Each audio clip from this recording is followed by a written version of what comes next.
Jā, Bikoņa. Es apsolu krist gar zemi un izlikties kā zivs. Mama kā zivs. Tieši tā. Bet, ja turpmākās spīdzināšanas rezultātā,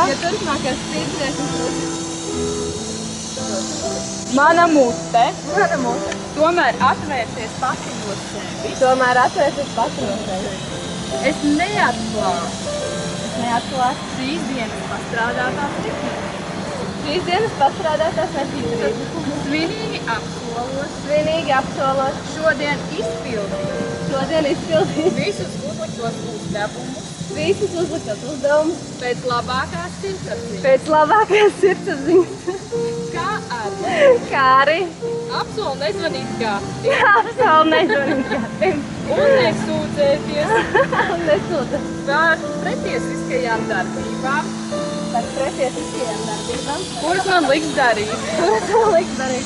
Zvēru, ka laulības dzīves laikā katru rītu pēc savu vīra sagas atsavināšanas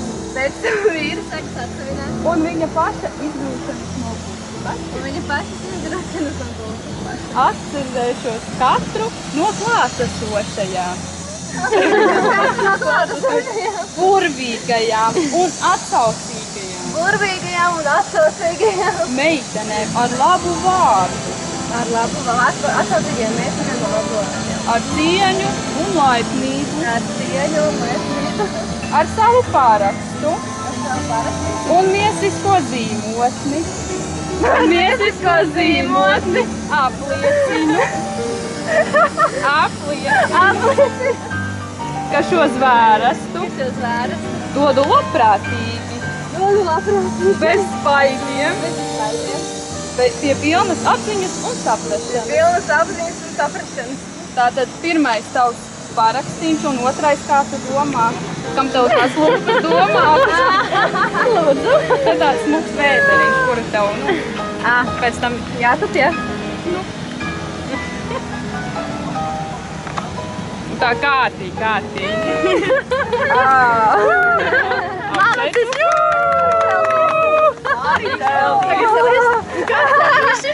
Celīši, ko?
Ciao.